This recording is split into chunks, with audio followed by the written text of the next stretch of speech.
दोस्तों नमस्कार, मैं doctor Iqbal Nomani homeopathic clinic Dhulia Maharashtra से आप सभी का मेरे यूट्यूब चैनल पे एक बार फिर से बहुत बहुत स्वागत करता हूँ। दोस्तों आज जिस विषय पे हम लोग चर्चा करने वाले हैं वो है एलर्जिक राइनाइटिस, जिसे हम नाक की एलर्जी के नाम से भी जानते हैं। दोस्तों आज के इस वीडियो में मैं आपसे डिटेल में बात करूँगा कि एलर्जिक राइनाइटिस होती क्या है, इसके पीछे होने के रीजंस क्या क्या है और साथ ही में इसके सिम्टम क्या है, और होम्योपैथी में ऐसी कौन कौन सी मेडिसिन है जिनसे हम एलर्जिक राइनाइटिस से परमानेंटली छुटकारा पा सकते हैं। और लास्ट वाली जो मेडिसिन है दोस्तों, आप वो स्किप मत करना। वो मेडिसिन अगर आप बाकी मेडिसिन के साथ में लेते हैं तो आपके एलर्जिक राइनाइटिस की जो प्रॉब्लम है वो बहुत जल्दी ठीक होंगी और आपकी एलर्जी जो है वो जड़ से ख़त्म होंगी। तो वीडियो का आखिर तक ज़रूर देखिए, और अगर आपको वीडियो पसंद आता है तो वीडियो का लाइक कीजिए, शेयर कीजिए और चैनल को बिल्कुल सब्सक्राइब कीजिए ताकि मेरे आने वाले सभी वीडियोस का आपको नोटिफिकेशन वक्त पे मिले। दोस्तों एलर्जिक राइनाइटिस, जिसे नाक की एलर्जी भी बोलते हैं, इसमें पेशेंट को छींकें काफ़ी आती है, नाक से पानी बहता है, आँखों से पानी आता है, नाक और आँख में इचिंग होती है यानी खुजली होती है, तालू पे सॉफ्ट पैलेट पे खुजली आती है। ऐसे जनरली ये सब सिम्टम्स एक पेशेंट में देखने को मिलते हैं जिनको एलर्जिक राइनाइटिस की प्रॉब्लम होती है। और कई पेशेंट ऐसे भी होते हैं जिन्होंने काफ़ी ट्रीटमेंट करवाने के बाद भी उनकी प्रॉब्लम सॉल्व नहीं होती है, क्योंकि वो जो ट्रीटमेंट रहता है जनरली वो सिर्फ सिम्टोमेटिक रहता है कि आप सिर्फ सिम्टम्स कम कर रहे हो, आप आपकी एलर्जी कम नहीं कर रहे हो। लेकिन अगर आप होम्योपैथिक ट्रीटमेंट करते हैं तो होम्योपैथी जो है ये सिर्फ सिम्टम्स को कम नहीं करती है, ये आपकी एलर्जी को जड़ से ख़त्म करती है। तो आप होम्योपैथिक ट्रीटमेंट करवाइए अपने एलर्जिक राइनाइटिस के लिए, जिससे कि आप इस प्रॉब्लम से परमानेंटली छुटकारा पा सकें। सबसे पहले ये समझने की कोशिश करते हैं कि एलर्जिक राइनाइटिस की प्रॉब्लम होती कैसे है। देखिए, हमारा जो इम्यून सिस्टम है, हमारे बॉडी का जो डिफेंस मैकेनिज्म है, ये हमारे बॉडी में जो हार्मफुल बैक्टीरिया वायरस है इनको मारने का काम करता है। लेकिन कभी जब हार्मलेस कोई पार्टिकल हमारे बॉडी में एंटर करता है या हमारे नाक में एंटर करता है तो हमारा जो इम्यून सिस्टम है ये गलती से उस पर अटैक करता है, जिसके वजह से कुछ एंटीबॉडीज रिलीज होते हैं और एंटीजन एंटीबॉडी रिएक्शन होती है जिसे इम्यून रिस्पॉन्स बोलते हैं, जिसके वजह से एक केमिकल है वो रिलीज होता है, हिस्टामिन जिसका नाम है।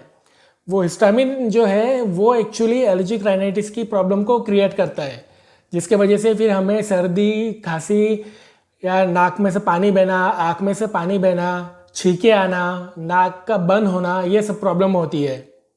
दोस्तों एलर्जिक राइनाइटिस होने के रीजंस के बारे में अगर हम बात करें तो इस लिस्ट में सबसे पहले नंबर पे आते हैं डस्ट माइट्स। ये छोटे छोटे इंसेक्ट्स होते हैं जो हमारे घर में भरे पड़े होते हैं, काफ़ी ज़्यादा तादाद में होते हैं।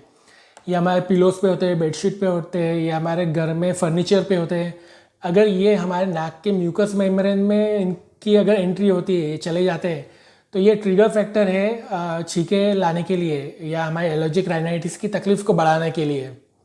सेकेंड है पोलन ग्रेन्स। पोलन ग्रेन्स जो होते हैं दोस्तों, ये पाउडर्ड येलो कलर के पार्टिकल्स होते हैं। ये पेड़ पौधों में से निकलते हैं, फूलों में से निकलते हैं और ये थ्रू एयर हमारे नाक में एंटर करते हैं, जिसके वजह से हमें छींके वगैरह आती है।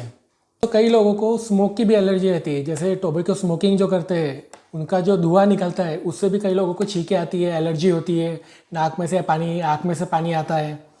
कई पेशेंट ऐसे रहते हैं जिनको केमिकल फ्यूम्स जो रहते हैं, जो फैक्ट्री में से फ्यूम्स निकलता है, उसकी एलर्जी होती है, जिसकी वजह से उनको छींके आती है। या फिर कुछ लोगों को जो स्ट्रॉन्ग ऑडर रहते हैं जैसे परफ्यूम वगैरह, या जब खाना बनता है किचन में उसका जो स्मेल रहती है, इस वजह से भी कई लोगों को स्नीजिंग होती है, छींके आती है। तो सर ये कुछ कॉमन ट्रिगर फैक्टर्स है जिनसे काफ़ी लोगों को परेशानी होती है, जिनसे काफ़ी लोगों को छींकों की प्रॉब्लम होती है या एलर्जिक राइनाइटिस की प्रॉब्लम होती है। एलर्जिक राइनाइटिस के अगर सिम्टम्स की बात करें तो इसका सबसे मेन जो सिम्टम है वो है स्नीजिंग यानी छींके आना। और ये जो छींके जनरली मॉर्निंग के टाइम में ज़्यादा देखी जाती है। कई बार पेशेंट्स बोलते हैं कि जब हम मॉर्निंग में सुबह में उठते हैं तो हमें अचानक से छींके शुरू हो जाती है, या जब हम नहा के निकलते हैं तो छींके आती है, या मुंह धोते हैं तब छींके आती है, या कई फीमेल्स ऐसी होती है जब वो कुकिंग करते हैं, खाना बनाते हैं, तब उनको अचानक छींके चालू हो जाती है। तो एलर्जिक राइनाइटिस का सबसे जो मेन सिम्टम है वो है स्नीजिंग यानी छींके आना। साथ में पेशेंट्स को नाक से पानी आता है, आँख से पानी आता है, और साथ में उनको नाक में और आँख में खुजली भी होती है। कुछ पेशेंट्स को नाक बंद होने का एहसास होता है या उनके नोज़ ऑब्स्ट्रक्ट होती है। दोस्तों अब एलर्जिक राइनाइटिस की होम्योपैथिक मेडिसिन के बारे में चर्चा कर लेते हैं। इस लिस्ट में सबसे पहली मेडिसिन आती है आर्सेनिकम एल्बम। जब आपको बार बार छींकें आ रही है और ये छींकें रात के वक्त ज़्यादा आती है या सुबह के वक्त ज़्यादा आती है, जैसे ही आप सुबह में उठते हो और आपकी छींकें शुरू हो जाती है, तो आर्सेनिक एल्बम काफ़ी अच्छी और काफ़ी इफेक्टिव मेडिसिन है। साथ ही में कई पेशेंट्स को एलर्जिक राइनाइटिस की जो प्रॉब्लम है ये ठंड के दिनों में होती है और गर्मी के मौसम में ये तकलीफ़ कम हो जाती है, तब भी आर्सेनिक काफ़ी अच्छे से काम करती है। आर्सेनिक जो है वो राइट साइडेड कोराइजा के लिए काफ़ी अच्छी मेडिसिन है, यानी आपके अगर राइट साइड के नोस्ट्रिल से अगर पानी आ रहा है या फिर आपको छींकें ज़्यादा आ रही है तो तब भी आप आर्सेनिक एल्बम का यूज़ कर सकते हैं। दोस्तों, आर्सेनिक एल्बम की आपको 2-2 बूंद आधे कप पानी में डाल के दिन में 2 बार लेना है और ये 15 डेज तक लीजिए, 15 दिन लीजिए, इसमें आपकी काफ़ी हद तक तकलीफ कम हो जाएंगी। दोस्तों, सेकेंड मेडिसिन है सबेडिला। सबेडिला एलर्जिक राइनाइटिस की काफ़ी अच्छी मेडिसिन है। अगर आप स्मेल्स को लेके या ऑडर को लेके सेंसिटिव हो, इससे आपकी एलर्जिक राइनाइटिस की प्रॉब्लम बढ़ रही है, छींकें बढ़ रही है, यानी अगर आप किसी फूलों की खुशबू से आपको छींकें आ रही है या जब आप कुकिंग करते हो तो खाने पीने की चीज़ों की जो स्मेल रहती है, अगर इससे आपको छींकें आ रही है तब आपने सबेडिला को यूज़ करना चाहिए। सबेडिला के पेशेंट को एक बार में काफ़ी छींकें आती है, एक बार में 15-15, 20-20 या उससे भी ज़्यादा छींकें आती है।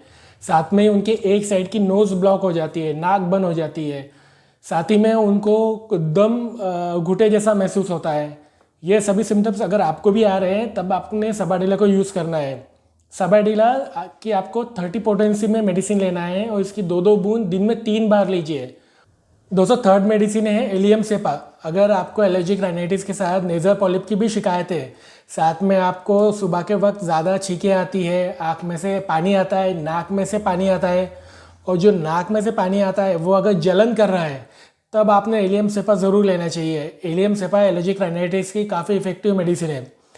और थर्ड इसका मेन सिम्टम है कि अगर आपको एलर्जिक राइनाइटिस की जो प्रॉब्लम है, छींकों की जो प्रॉब्लम है, ये सुबह के वक्त ज़्यादा होती है और आपको फूलों की एलर्जी है, जब आप फूलों के कांटेक्ट में आते हैं तब आपको अगर छींकें ज़्यादा आ रही है तब आपने एलियम सेपा ज़रूर लेना चाहिए। एलियम सेपा की आप 2 बूंद आधे कप पानी में दिन में 2 बार लीजिए, सुबह शाम। दोस्तों, फोर्थ मेडिसिन है नक्स वोमिका। अगर आपको ठंड में आपके एलर्जिक राइनाइटिस की तकलीफ बढ़ रही है, ठंड के दिनों में अगर आपको छींकें ज़्यादा आती है और मॉर्निंग आवर्स में जैसे दिन के वक्त आपको छींकें आती है, नाक बहती है, आँख में से पानी आता है और रात में अगर आपकी नाक ब्लॉक हो जा रही है, नाक बंद हो जा रही है, तब आपको ज़रूर नक्स वोमिका लेना चाहिए। नक्स वोमिका में एलर्जिक राइनाइटिस के साथ में सिर दर्द भी होता है, हेडेक भी होता है पेशेंट को और साथ ही में नाक में खुजली काफ़ी आती है। अगर यही सभी सिम्टम्स आपको भी है तो आप नक्स वोमिका की 2 बूंद आधे कप पानी में डाल के दिन में 2 बार लीजिए, सुबह शाम। दोस्तों, फिफ्थ मेडिसिन है सोराइनम। अगर आपको आपके एलर्जिक राइनाइटिस की जो प्रॉब्लम है वो क्रॉनिक है, काफ़ी सालों से है और आपको ये प्रॉब्लम बार बार हो जाती है, एक बार ठीक होती है, आप ट्रीटमेंट करवाते हो, वो प्रॉब्लम कम हो जाती है और फिर कुछ दिनों के बाद अगर फिर से तकलीफ़ होती है और आपको ये तकलीफ़ विंटर सीजन में ज़्यादा होती है, ठंड के मौसम में ज़्यादा होती है या क्लाउडी वेदर जब रहता है तब अगर आपको ज़्यादा तकलीफ़ हो रही है तब आपको सोराइनम लेना चाहिए। सोराइनम के पेशेंट्स को ज़रा सी भी ठंड लगती है तो उनको छींकें आना शुरू हो जाती है। अगर यही सिम्टम्स आपको भी है तो आप सोराइनम 1 ml का एक सिंगल डोज लीजिए, महीने में सिर्फ एक बार लेना है।